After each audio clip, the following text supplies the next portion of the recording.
Cancer never crossed my mind when I was going to the gastroenterologist or even discussing it with my dietitian or family members, or it never crossed my mind. I was 37 years old. I was healthy. I worked out every single day. I went on like nightly walks with my family. I ate right, no fried food to the T. Like I was this model health person to really look at.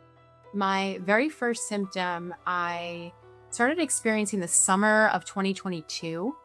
And it started with like some stomach pains, not very frequent. And then they progressively got worse. I started seeing blood in my stool whenever I went into the bathroom. It actually started with my dietitian. We thought it was gut dysbiosis. That's really the reason why we went for the GI map test. And it turns out it wasn't. So when I went to my GI, I explained to her and I gave her the results of my GI map test. She immediately wanted me to go in for a colonoscopy. Fast forward to December 9th, 2022, a date I will never forget. I went in for my colonoscopy.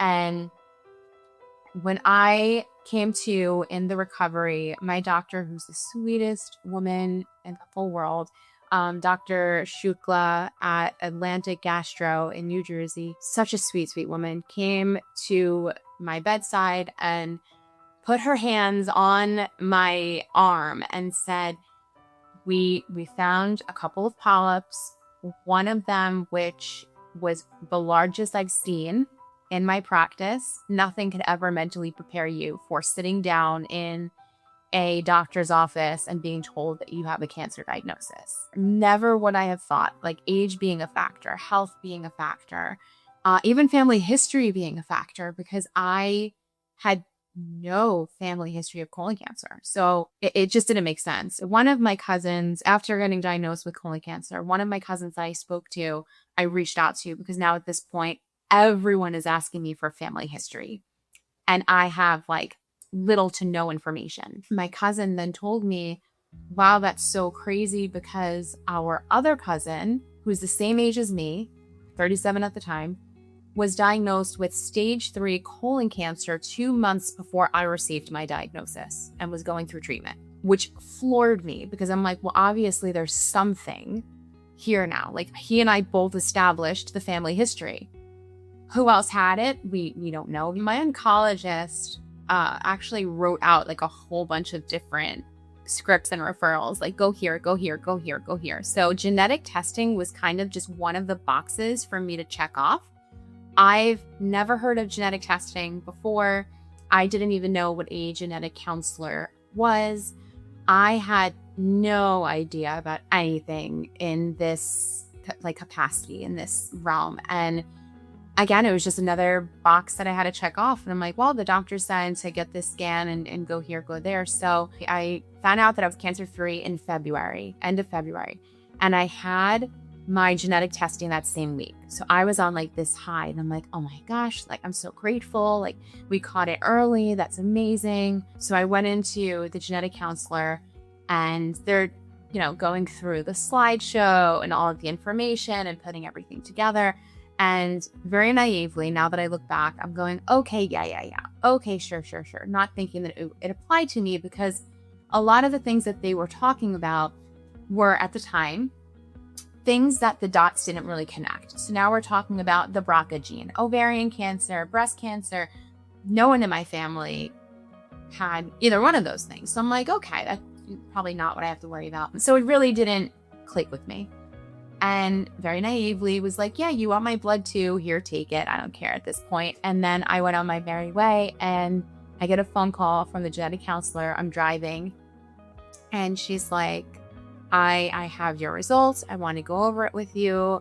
It sounds like you're driving. Do you want to pull over? And when she said that, I was like, I've been down this road before, like literally and figuratively. Like I know this call, I know this tone.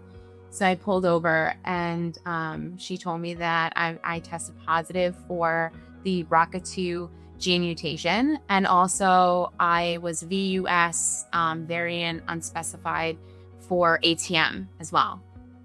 And she kind of quickly, in a very clinical way, no fault to her, but a very clinical, dry way of, okay, so your options are every 6 months alternating imaging, or you can go for a double mastectomy and a complete hysterectomy. And I suggest that you go to these doctors and I can send you an email with your results and my recommendations. Do you have any questions? And I'm like, I have all of the questions. And also, you are crazy for telling me to cut out parts of my body. Have a good day.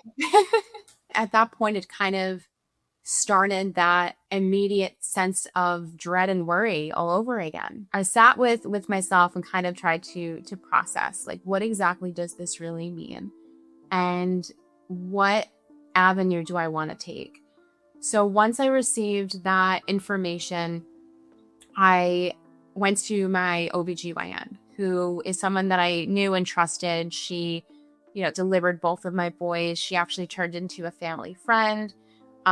So I really trusted her. I gave her the information. I went for my first mammography ever. They were like, oh, you have dense breast tissue. We kind of see something a little suspicious. And I'm like, here we go again. Great.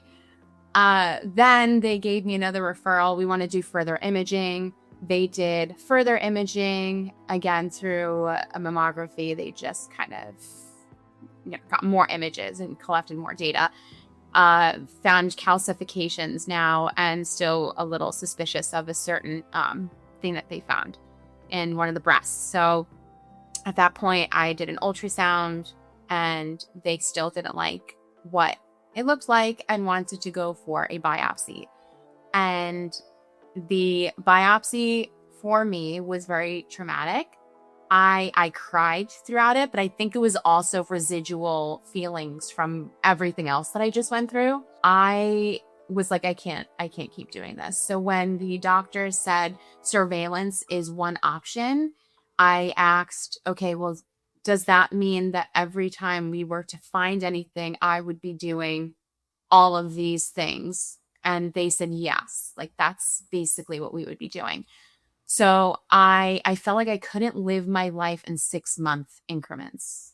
And every time that they would find something, I would have to go for a biopsy. Or every time that they don't find anything, I sit and wonder, did they miss something? I sat with that for a while. My mind was kind of made up on surgery. 'Cause I was already going for colonoscopies every 2 years and endoscopes every 2 years. I'm like, that's not a quality of life for me. The crazy story is that I kept praying on it and I was like, God, just please give me a slap in your face, undeniable sign that like, this is the route. Like I need to go do surgery. Like I have an idea, but I just really tell me because everything else is so uncertain, so unknown. And 2 things happened in one day that really knocked me over. The first thing was my youngest son at the time was in speech therapy. Like clockwork, our appointment was our appointment. We never missed it. She never changed it. Like that's what it was. She calls me one day and she says, hey, I'm really sorry. I have to move your appointment up a few hours. So we go in. My son goes back working with his therapist. I'm sitting in the office and speaking to a parent about like summer plans. A woman walks in who's clearly battling something. She has no hair. She has a bandana on her head. She has a mask over her mouth. And her son goes back. So now she's overhearing our conversation. And she shares with us how her summer plans look different because she is diagnosed with stage 3 breast cancer. And she's going for a double mastectomy in July of that summer. And then she continues to share with us how she was high risk.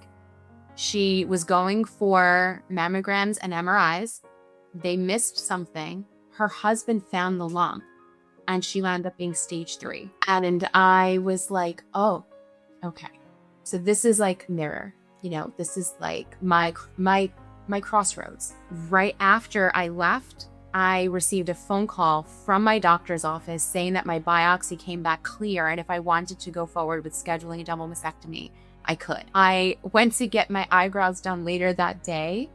And the woman knew my history. She knew what I was going through. And I'm paying her for my eyebrows. She looks at her phone. She goes, oh, My next appointment is actually here early. She's a 3-time breast cancer survivor. Do you want to talk to her? And I said, absolutely, I do. And she actually raised her shirt and showed me her scars, and she went flat. She didn't have her breasts anymore. And she said to me, she goes, if you're able to do something about it now, do something about it now. And I was like, okay.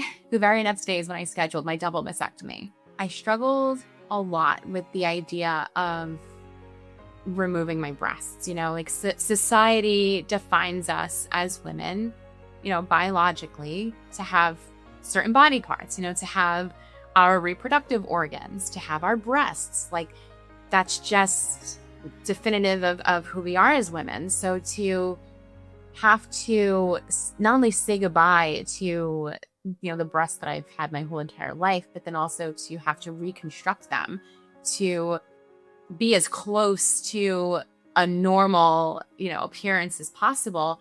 That was really difficult to accept. The most difficult thing that kept entering my head was like, would I be able to feel my kids hug me?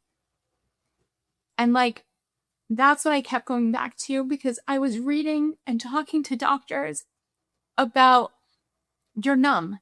They take away nerve endings. They take away feeling. You don't feel anything in your chest anymore. And that was my biggest concern. And I'm happy to report that I can. And it's like the best hugs ever, still to this day. The surgery itself, it was a really difficult day. It was really hard. I disassociated through a lot of it. I'm not gonna lie. And it was the fear of what I would feel like waking up. And that was my biggest fear. I trusted my doctors. I built a phenomenal team.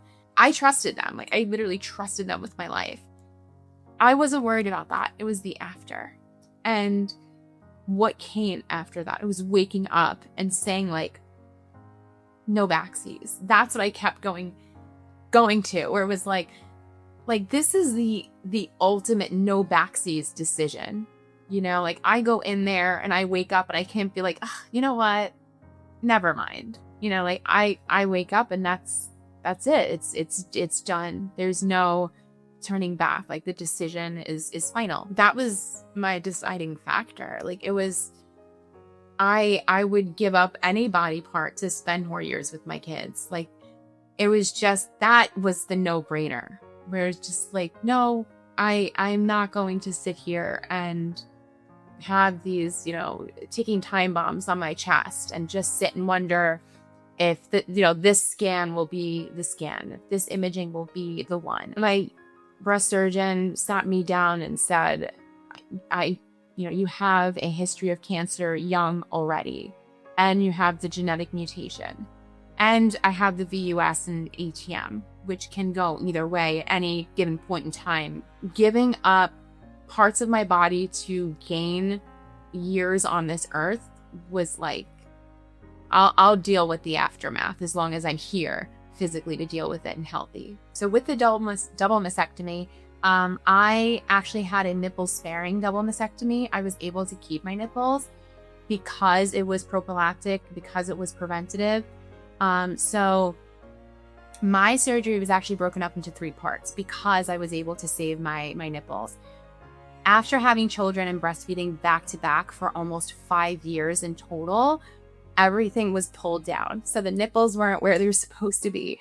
So my first surgery I had in June 2023. It was to position the nipple in the proper position where we would want them to be to keep them healthy and viable for the double mastectomy. So that was a lift and a reduction. And then in November, I went for the double mastectomy. And the double mastectomy, both my breast surgeon and my plastic surgeon were present. My breast surgeon was the one that removed all of the breast tissue, and my plastic surgeon, I like to say, came in to clean up the mess. So he came in and he tried to make everything look pretty again. He inserted the expanders, and the expanders were not filled at all. It's just this device that they place into the chest, kind of like as placeholders. And over the course of about 2.5 months, I would go to my plastic surgeon every 2 weeks, and he would fill up my expander with saline. And once we arrived at the size that we both decided would be best for my frame size, I really wanted to keep it as natural as possible. I then went for my exchange surgery. So we removed the expanders and then we put in the gummy bear implants. I was never in pain during any of my surgeries. I experienced a lot of discomfort, and it was more so discomfort and frustration.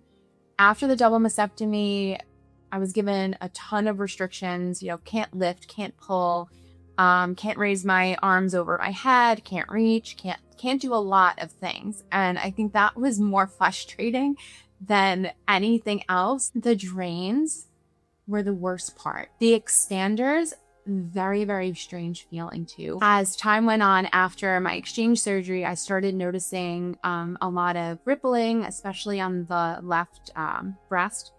And my scars healed beautifully, except for on one side. And the one side was visible if I wore anything like a low-cut shirt or a bathing suit. And it sounds like it's for vanity purposes, but really it's just a reminder that I'd rather not look at. So now going for the revision surgery was so much more meaningful because I did all of those things. I did all of that for health reasons. And now it was me going back for me. Going back for, okay, now I have to find myself again. I have to feel comfortable in my skin again. And what that revision surgery looked like was I did fat grafting as well. So fat grafting is essentially just a different word for liposuction. And they took some fat from certain places that we agreed upon in my body, and they injected that fat into the areas where rippling occurred in my reconstructed chest. So I had my fallopian tubes removed. August of 2025, I bought this little lavalier microphone. I'm sitting in my kitchen and my kids are in school, and I just started telling my story, and it was so cathartic, and it just felt so right to just speak it out into the universe. And I've been very vocal about it on social media. No healing has ever occurred in silence.